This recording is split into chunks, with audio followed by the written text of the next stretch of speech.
Hemos hablado durante todo el día de cómo van los trials, de qué manera funcionan desde el punto de vista, vamos a decir, molecular, clínico, todo esto. Detrás de esto hay un trabajo que es bien intenso y es un trabajo que vamos a decir que es una mezcla de trabajo científico con también trabajo de regulación. Recuerden que los estudios de este tipo tienen una cantidad de normativas tremendas. Y el recorrido, la mayoría de la presentación que tengo hoy es un recorrido de proceso, como bien estaba comentando Andrés, pero sobre todo para que ustedes entiendan que detrás de esos procesos hay una justificación importante. Porque para llegar a que los trials sean de alguna manera tengan un resultado exitoso, hemos ido en este proceso avanzando y al mismo tiempo aprendiendo mucho. Porque, claro, de estos resultados que son buenos, aprendemos cómo mejorar, pero de aquellos resultados donde hemos tenido, de alguna manera, no se ha pasado una fase 3, y ha sido una gran inversión de tiempo, de recursos. Entonces, por supuesto, hemos aprendido a cómo avanzar en una nueva fase, tratando de saldar estas etapas que tuvimos anteriormente. Y como ustedes saben, el diseño de un estudio puede ser de distintos tipos. Y cuando hacemos un estudio que es más bien, digamos, observacional, son aquellos estudios que podemos describir, hacer series de casos, hacer revisiones, y básicamente cuando lo llevamos a lo que hoy en día hacemos es como describir la historia natural de una enfermedad. ¿Y por qué se necesita a veces que pacientes quieran participar en la historia natural de una enfermedad? Bueno, definitivamente si no entendemos la evolución que tiene la enfermedad, cómo progresa de manera natural, no vamos a poder entender cómo podemos intervenir, cuándo es el mejor momento de intervenir, si tiene más sentido priorizar un tipo de enfermedad que otra, porque hoy en día sabemos que si algunas de estas enfermedades tienen una progresión lenta, pues es preferible enfocarnos inicialmente en aquellas que desde una edad muy temprana hay un compromiso de la visión para llegar a resultados más tempranamente y, por supuesto, intervenir antes de que los pacientes progresen. De esta manera hemos venido aprendiendo. Por tanto, la historia natural de la enfermedad es muy importante y existen varios estudios constantemente en los cuales trabajamos que tienen este tipo de... Y entonces también están los estudios experimentales, y es de los que hemos estado hablando, donde existen diferentes tipos de diseño, y en estos diseños definitivamente uno de los que vamos a estar enfocados durante la presentación de hoy, hemos estado enfocados yo creo que durante todo el día, es precisamente los clinical trials. He tenido la suerte en los últimos años de poder trabajar acá en Bascom Palmer y bueno, estoy trabajando en el departamento de neurooftalmología y con enfermedades hereditarias de la retina, al frente un poco de lo que es todo este diseño, proceso de llevar a cabo los clinical trials, y ha sido una gran oportunidad. Ha sido una oportunidad porque yo vengo de Cuba. Y aunque he pasado por España, Argentina y por varios lugares, y actualmente estoy en Bascom Palmer, en mi experiencia y muy comprometida con muchas de las personas que están acá porque tenemos un origen común, yo tenía mis pacientes en los que yo podía hacer un diagnóstico clínico y les comentaba hoy, estaba hablando con Laura, y no podía hacer un diagnóstico genético porque no tenía los recursos. Y hoy en día la importancia de tener el diagnóstico genético no lo resuelve todo. Pero si estamos hablando de terapia génica, necesitamos partir de una información organizada, de un grupo de pacientes que esté organizado, que además sepamos cuáles son los genes afectados en estos pacientes, porque si no lo tenemos, no podemos saber en qué pacientes podemos aplicar aquello a donde queremos llegar. Al mismo tiempo, saber cuántos pacientes tú tienes en por ciento, cómo se distribuyen. Nuestras poblaciones no todas son iguales, y países como Estados Unidos, que han tenido a lo largo de la historia, por supuesto, más recursos y han podido estudiar mejor a sus poblaciones, tienen su data un poco más organizada, pero nosotros tenemos un acervo genético diferente. Por tanto, saber lo que es predominante en nuestras poblaciones nos permite saber también a dónde hay que apuntar, hacia dónde tenemos que ir. Y entonces además sabemos que el desarrollo de un medicamento, como lo mencionó Francisco, lo mencionó después Dr. Mendoza, el desarrollo de un medicamento desde que es una molécula hasta que llega a estar en la práctica, toma aproximadamente entre 10 a 15 años. Si tomamos esto en cuenta, sabemos que tenemos que empezar por revisar el medicamento, ver estas moléculas, de varias moléculas que se creen que pudieran ser efectivas, se reduce a un grupo muy pequeño, de ellas cuando se empieza el proceso se vuelve a reducir y al final, después de este proceso, que todo ocurre durante la fase preclínica, va a pasar una de ellas a una llamada fase 1. En definitiva, este proceso que ocurre entre 5 a 15 años, muchas veces no va a la siguiente fase. Desafortunadamente, tenemos una gran cantidad, o sea, cuando revisamos, hay una lista importante de estudios que comienzan en una etapa preclínica, no van a la siguiente, mientras que de la fase 1 a la 2 va a un grupo reducido y en la medida que avanzamos en el proceso se reduce aún más. Y la realidad es que es recursos, es esfuerzo y además lo que comentábamos ahorita sobre los endpoints, que al final es resultados que son evaluables, tangibles y que a veces son los que toman como, digamos, como regla para poder pasar a una siguiente fase. Por eso también se ha ido trabajando en la reevaluación de esos endpoints. Por ejemplo, en esta fase preclínica todos sabemos que existen diferentes tipos de estudios y que además estos estudios los podemos separar en aquellos que se ocurren de manera in vitro y aquellos que ocurren de manera in vivo. Pero definitivamente hasta que esto no es avanzado y una droga es aprobada para su uso en humanos, después de muchos resultados, después de publicaciones, después de que esté totalmente definido que puede pasar, esta droga no puede ir a una siguiente fase que es la fase 1, y que en ocasiones, en muchos estudios, sobre todo hoy en día, se está combinando y se está haciendo muchas veces la fase 1 de manera combinada con la fase 2 y es a lo que llamamos fase 1-2.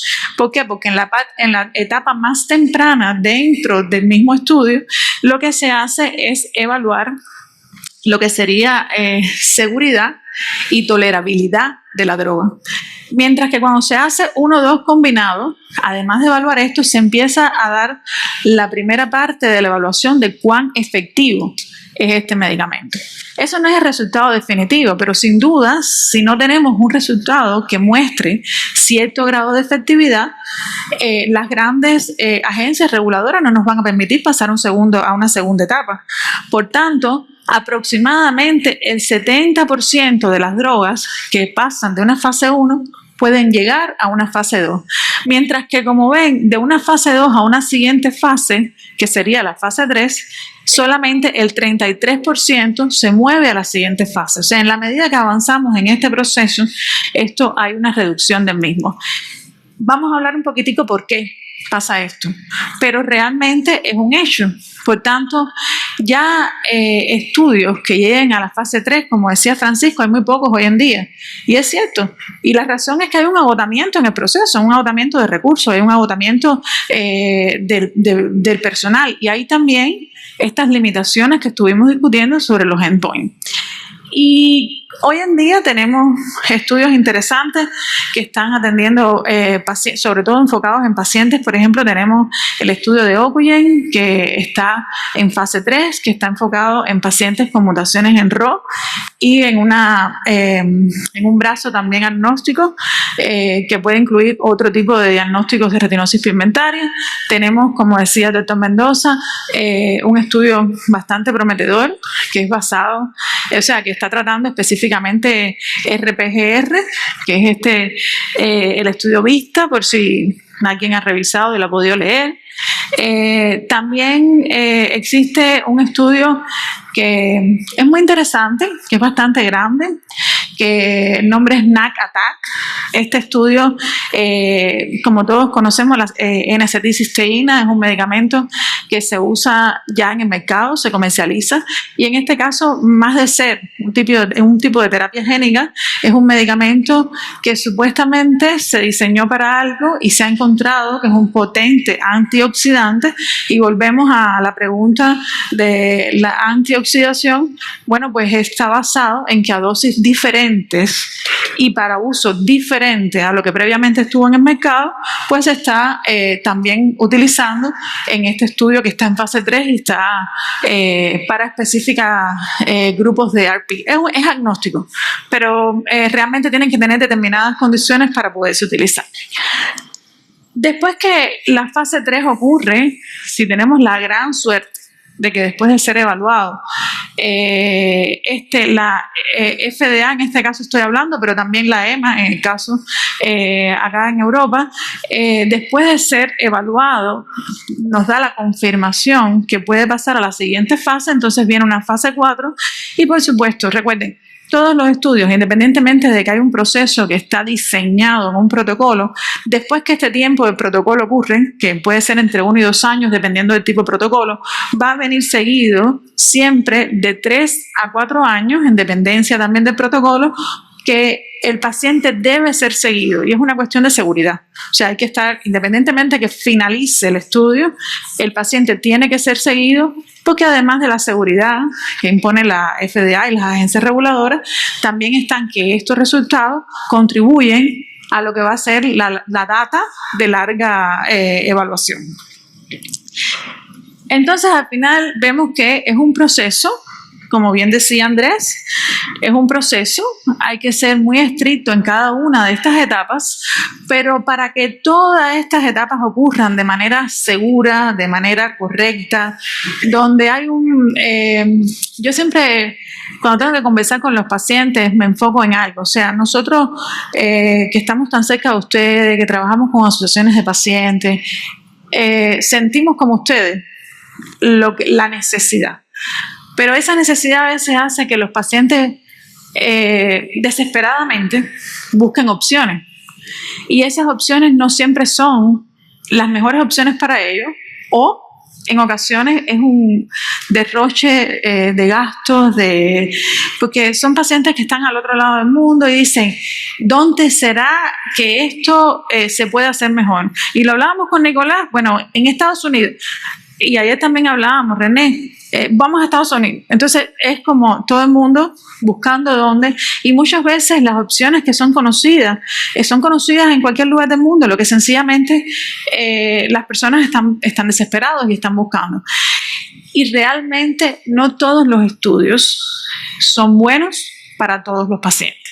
O sea, hay estudios que van a hacer, y por eso es tan importante que ustedes busquen, que se informen. Ese trabajo que hace Retina Iberoamérica y otras asociaciones, de circular la información de todo lo que ustedes ven, de todo lo que les parece que puede servirles, circularlas en el grupo, mandarlas por correo, tener acceso a la información, es muy importante. Pero no todo es para todo el mundo. Y eso, ahí es donde viene la confianza en sus médicos, en sus especialistas, en aquellos que los pueden guiar por el camino correcto. ¿Por qué no todos son para todo el mundo? Porque realmente, y por eso es que hay un diseño que es bien estricto, cuando vamos a hacer un estudio de este tipo, hay un proceso muy grande que ocurre antes de que un estudio pueda ser abierto. Y ese proceso muy grande va desde quién sponsoriza el estudio. En este caso, la mayoría de los sponsors hoy en día son grandes compañías farmacéuticas, excepto moléculas específicas donde algunos centros académicos han producido o han desarrollado. Y además, si hay un sponsor, una compañía farmacéutica, generalmente buscan también poder correr ese estudio en una institución académica, porque es la seguridad. Somos los intermediarios, somos los que hacemos que el trabajo ocurra de manera correcta, somos los que protegemos a los pacientes. porque como mismo la industria farmacéutica está tratando de desarrollar estos estudios, nosotros somos los responsables de decidir a qué paciente realmente le viene mejor este estudio, porque conocemos cómo se siente, cómo es, si es un paciente que es ansioso o que necesita otro tipo de apoyo antes de recibir un tratamiento. O sea, hay una serie de cosas que también importan y que solo las sabe el médico de su paciente. Adicionalmente, tenemos que hoy en día, para evitar el sesgo, los bias en la información y el análisis de los datos, se están utilizando un grupo de centros. El diseño en Estados Unidos de esta manera, yo creo que puede ser similar en otros lugares. No sé exactamente si todos estos pasos son exactamente así en todos los lugares, pero por seguro unas instituciones que sean intermediarias y que evalúen la data, que tengan de una manera sin estar involucrados ni con el paciente ni con quien sponsoriza el estudio, eso ayuda mucho a que los resultados que tengamos sean resultados muy serios, resultados que puedan moverse hacia adelante. Y en esta diapositiva lo que yo les estoy poniendo es cómo funciona, o sea, cuáles son estos pasos, quién sponsoriza, quiénes son estas asociaciones clínicas que regulan este proceso. Y ahí se incluyen algunas cosas que a lo mejor ustedes en algún momento hasta han escuchado, que son los llamados reading centers, que son algunas de manera simplificada le dicen EDC. Básicamente son instituciones que permiten que se entre la data para ser analizada de una manera sin sesgo, que se envíe una información a esos lugares para que sea leído tanto los OCT, las imágenes, las autofluorescencias, o sea, todo lo que se le hace al paciente, que además de esto sea revisado por un grupo de agencias reguladoras intermediarias para estar seguros que este proceso está bajo las regulaciones específicas y es monitorizado constantemente. Y todas estas instituciones, ¿a quién regulan, monitorizan? Aquellas instituciones que son los que ponen en práctica el clinical trial. Y aquí está un ejemplo, somos nosotros, pero hay muchos centros que están involucrados en estos procesos.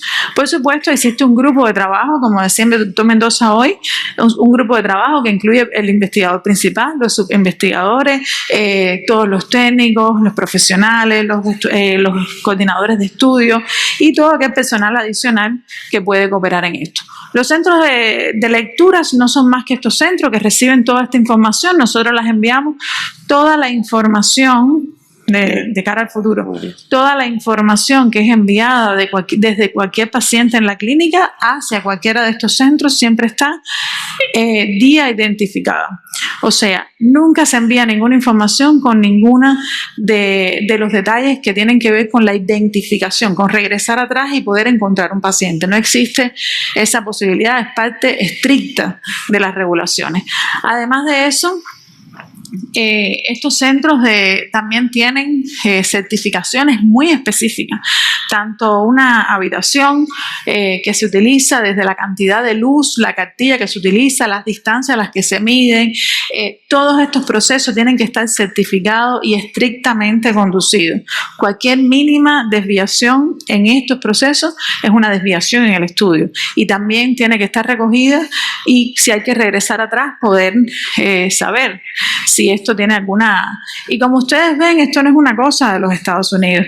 Aquí esta es la distribución, por ejemplo, y esta es la experiencia de uno de los reading centers, en este caso es de Mary, uno de los más comúnmente encontrados en este medio, donde como ven hay 59 países que están utilizando este tipo de servicios para poder correr los clinical trials. Y este es el estudio de multiluminancia que estaba comentando el doctor Mendoza, donde hoy en día es algo súper importante en el proceso de la evaluación. Y al final vamos a ver cuáles son los endpoints y vamos a ver qué es lo que está pasando. Pero hay algo muy interesante con los endpoints, que es que por un momento determinado, saber si un paciente ha mejorado realmente solamente por si puede decir 5 letras más o 5 letras menos, es un criterio que evidentemente no está siendo del todo. ¿Por qué? Porque en definitiva la visión funcional va mucho más allá de eso, y es como un paciente puede desenvolverse en una habitación. A veces no se va a poder regresar atrás en el tiempo a la cantidad de letras, pero se puede mejorar cómo está funcionando la visión de este paciente. Y este Mobility es un ejemplo de ello. También este es el proceso de la colección de data, cómo todos los centros envían la información hacia un lugar y estos lugares son los responsables de revisarla, enviar hacia nosotros los resultados y por supuesto totalmente identificada, que es uno de los requerimientos más importantes. Y como les dije, hay un grupo grande de personal que trabaja en esto, desde aquel personal que trabaja en los laboratorios, los técnicos, todas aquellas personas que de alguna manera u otra hacen posible este proceso. El investigador principal es responsable de todo lo que pase, aun cuando delegue en muchas personas las diferentes actividades. Todo lo que pase, al final, el investigador principal, por supuesto, es responsable no solo de supervisarlo, sino de aquello que por consiguiente, al haber delegado en alguien, por supuesto, tiene que darle un seguimiento. Y también hay una gran, enorme, porque estas diapositivas, la idea es mencionar que hay una gran cantidad de regulaciones para que estos procesos ocurran. También una de las personas más importantes en un estudio son los coordinadores de estudio. Y la razón por la que los coordinadores de estudio juegan un papel fundamental es porque es la conexión entre pacientes y estos investigadores principales o subinvestigadores. Teniendo en cuenta que vivimos en una vida agitada, la cantidad de trabajo es tremenda, son grandes centros, muchas veces hay muchas cosas ocurriendo a la vez. Los coordinadores son aquellos que trabajan en detalle para que cada una de las cosas que se deben llevar a cabo ocurran en tiempo y forma. Por supuesto, supervisada por esto. Todo esto ocurre después que uno puede echar a andar la maquinaria y abrir un estudio en un lugar. Sin embargo, y voy a regresar de nuevo a algo bien importante, sin embargo, para que un estudio abra en un lugar, hay un trabajo grande que tiene que ocurrir antes, y de eso todos tenemos que ser conscientes. ¿Por qué? Porque para que un sponsor entienda que va a mirar o a cuidar por una enfermedad, tiene que haber una cantidad de data disponible para decir, ok, hay una justificación para trabajar en esta área. Y esa justificación tiene que ver con cuántos pacientes se atienden, qué tipo de mutación tienen, cuál es el gen que está involucrado.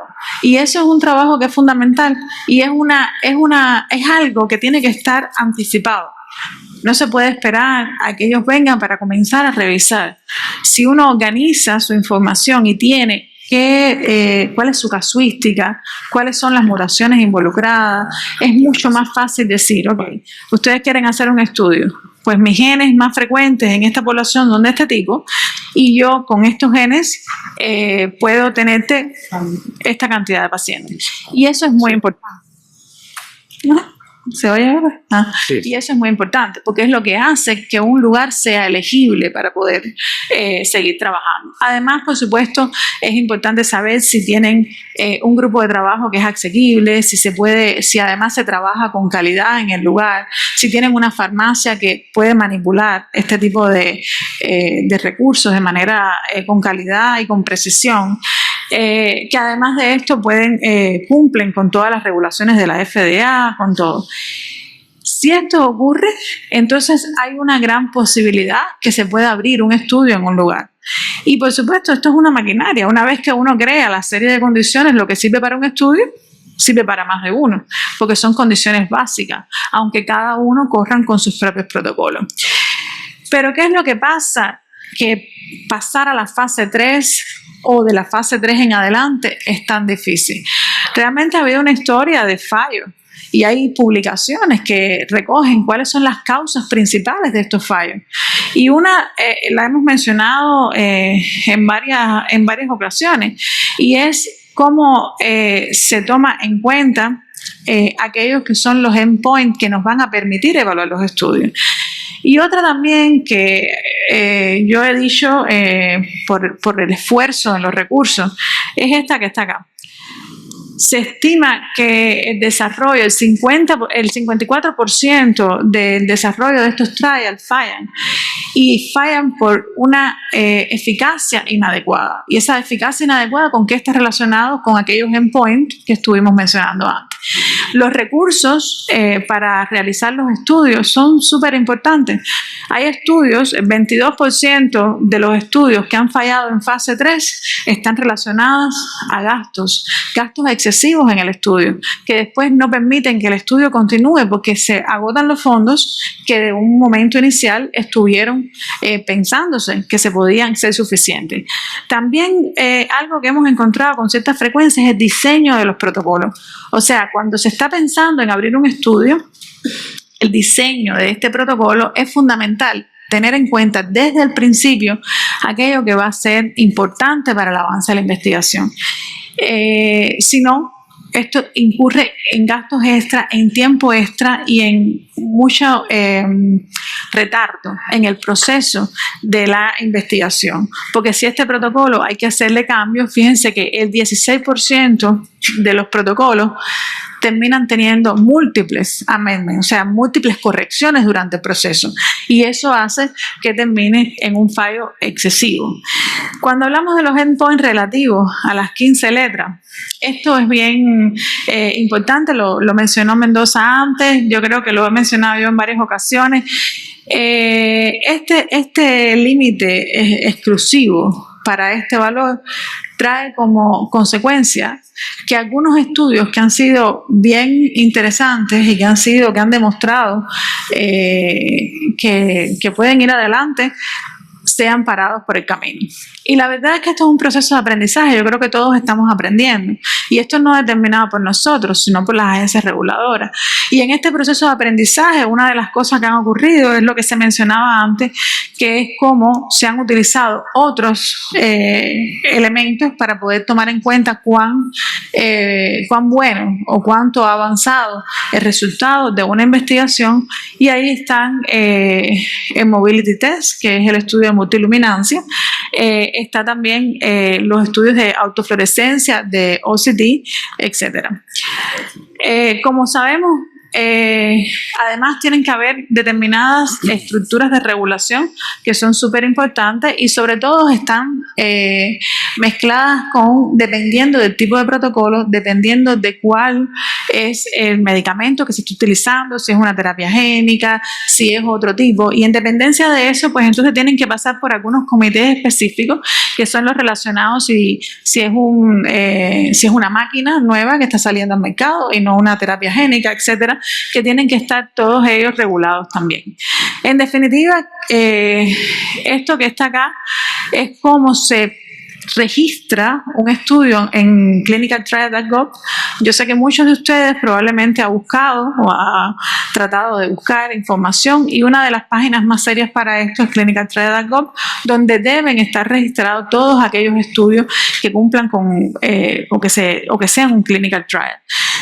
Hay un proceso para este registro y como ahorita decíamos, hay una cantidad de estudios. Estos son específicamente aquellos estudios que son dedicados exclusivamente, en el mundo actualmente, dedicados exclusivamente a terapias en enfermedades hereditarias de la retina.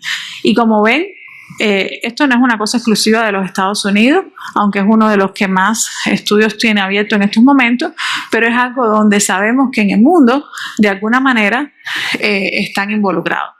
Y además de esto, esta es la distribución de este mapa, que anteriormente también Mendoza lo mencionó, y esta es la lista de los estudios. Yo no me voy a enfocar en esta lista, porque esta es la lista de todo lo que está abierto, y lo que nos importaba a nosotros en esta presentación es más el proceso de cómo abrir y cómo es que ocurre el proceso de puesta en marcha de un clinical trial. Y si de algo yo creo que nosotros tenemos que estar seguros, es que este proceso es un proceso bien largo.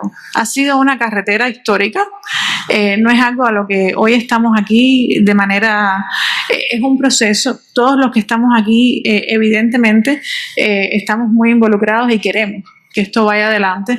Y por supuesto hemos tenido que recorrer esta carretera, algunos nos hemos unido un poquito más tarde, pero por supuesto estamos trabajando igualmente fuerte porque todo vaya hacia adelante. ¿Okay? Muchas gracias. Bien. Vale.